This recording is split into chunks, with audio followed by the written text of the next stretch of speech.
ada hal yang melampaui pikiran. Ya tapi Pak, kok Tritunggal tuh kok sukar dipahami? Oh itu wajar. Justru Allah yang sungguh-sungguh tuh Allah yang sukar dipahami. Kalau Allah tuh bisa masuk di dalam otakmu, berarti otakmu lebih besar dari Allah. Maka Allah yang bisa masuk di otakmu tuh sebenarnya bukan Allah yang sungguh-sungguh. Tapi Allahnya Kristen tuh Tritunggal sukar dipahami, justru menunjukkan itu Allah yang sejati. Tentunya kita sudah mendengarkan bagaimana cuplikan videonya. Ini merupakan pembahasan yang sangat menarik. Ada satu pertanyaan yang diajukan kepada Pendeta Ezra Soru. Kenapa sangat sukar untuk memahami Trinitas ini? Pendeta Ezra Soru memberikan penjelasan kepada jemaatnya. Ini membuktikan bahwa ajaran Kristen itu benar-benar asli. Karena Tuhan yang asli itu benar-benar sukar untuk dipahami, sangat susah untuk dipahami. Dengan kata lain, seperti Islam, konsep ketuhanan di dalam Islam itu sangat mudah dipahami. Al-Qur'annya sangat mudah dimengerti. Bagi Pendeta Ezra Soru, ini adalah ajaran palsu. Tapi kalau ajaran itu sangat susah dipahami, kemudian konsep ketuhanannya itu sangat sukar untuk dipahami, ini membuktikan bahwa ajarannya itu asli. Tapi ada permasalahan di sini. Yang menjadi permasalahan adalah seorang misionaris Kristen buka suara, di mana dia mengatakan, kalau kita membaca Alkitab, kita tidak boleh menggunakan akal dan logika kita. Kemudian di video selanjutnya, di mana Kondoditan bersama Ustadz Abdul Somad membongkar asal-usul Trinitas ini. Apakah Trinitas ini benaran ada ayatnya atau hanya sebuah karangan dari manusia? Jadi kepada teman-teman di sini, jangan kemana-mana dulu. Silahkan nonton sampai selesai agar kita tidak gagal paham. Selamat menyaksikan. Kalau misalkan itu bertanya tentang logika-logika, nggak ada di firman Tuhan yang logika. Tuhan Yesus luar biasa, di luar logika yang Tuhan lakukan semuanya itu ya. Dan itu terjadi. Jadi itu kalau misalkan melogikakan ini memang jujur semua akan mualaf, dan saya juga akan mualaf kalau melogikakan firman Tuhan.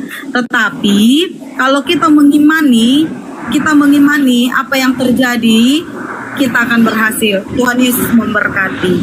Oke, berarti itu mau mengatakan kepada kami bahwasanya untuk memahami Bible itu tidak boleh menggunakan logika, betul? Iya, tidak boleh menggunakan logika. Dengan kata lain, logika itu adalah akal. Berarti untuk memahami Bible nggak boleh diselaraskan dengan akal, betul? Emang logika sama akal. Kita sudah mendengarkan bagaimana penjelasan dari misionaris Kristen ini. Ini merupakan pengakuan yang sangat mengejutkan. Ketika membaca Alkitab, itu tidak boleh menggunakan akal dan logika. Kalau Kristen itu menggunakan akal dan logikanya, mungkin semua Kristen itu sudah menjadi mualaf. Tapi yang namanya firman Tuhan itu tidak boleh menggunakan akal dan logika.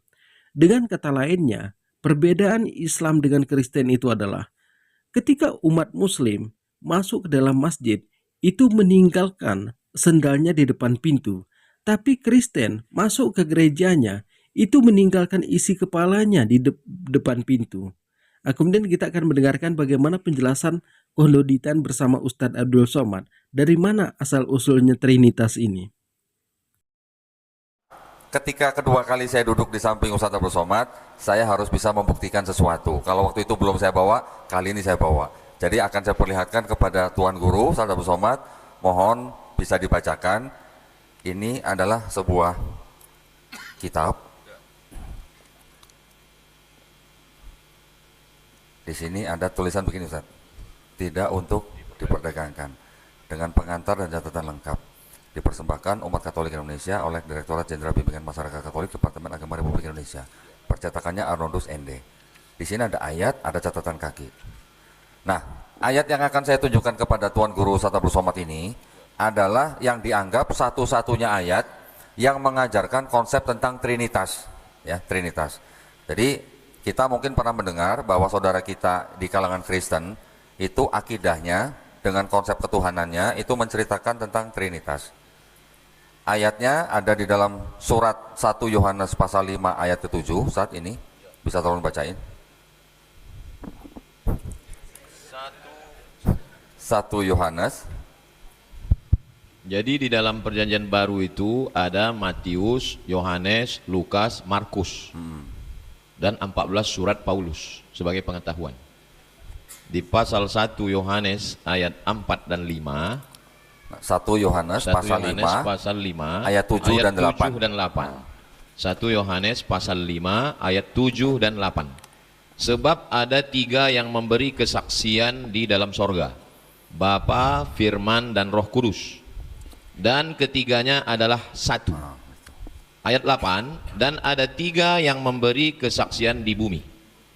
Nah, ayat ini yang dianggap mengajarkan Trinitas karena apa? Menyebutkan Bapa, Firman, dan Roh Kudus, Iya. dan ketiganya satu. Iya. Ya, ayat lain tidak ada yang menyebutkan dan ketiganya satu.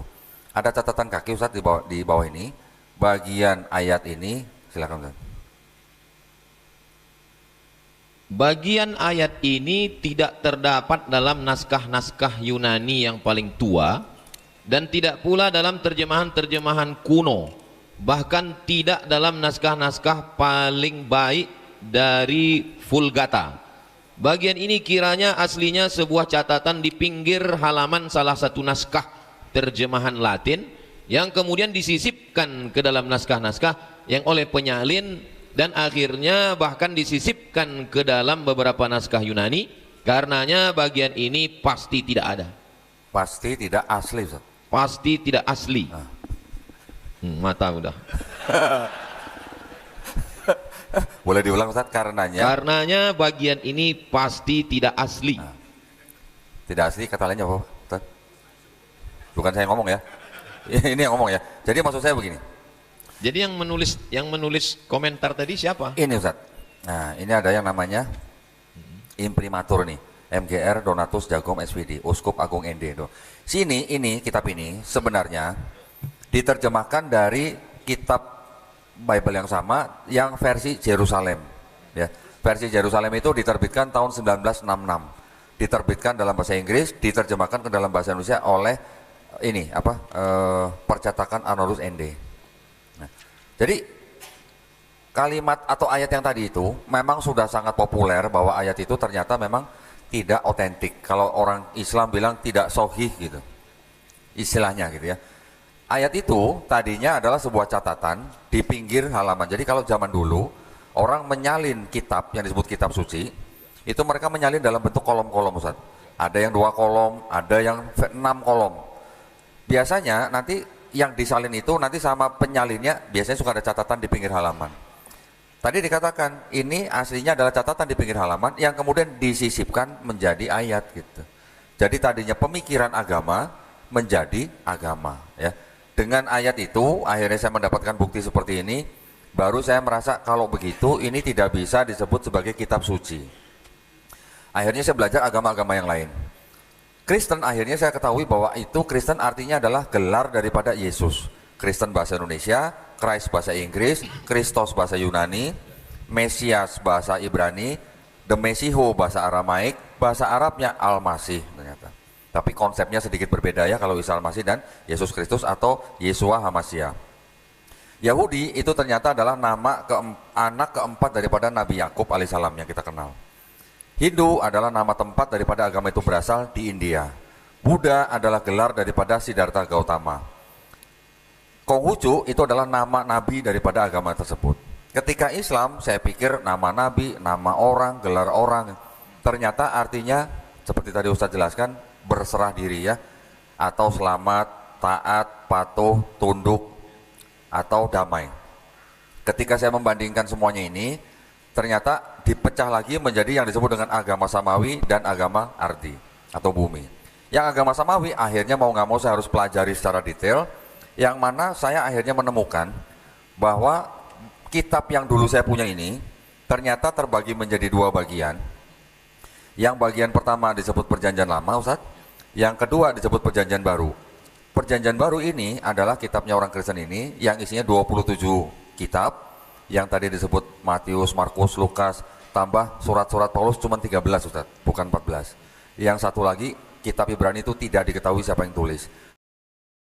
Kita sudah mendengarkan bagaimana penjelasan konoditan di depan Ustadz Abdul Somad. Mungkin kalau pendeta Esra Soru mendengarkan hal ini, dia ini akan kepanasan karena terbongkarnya asal-usul Trinitas yang disembunyikan para pendeta selama ini. Jadi ternyata ayatnya itu tidak ada. Itu hanya ayat tambahan ke dalam Alkitab.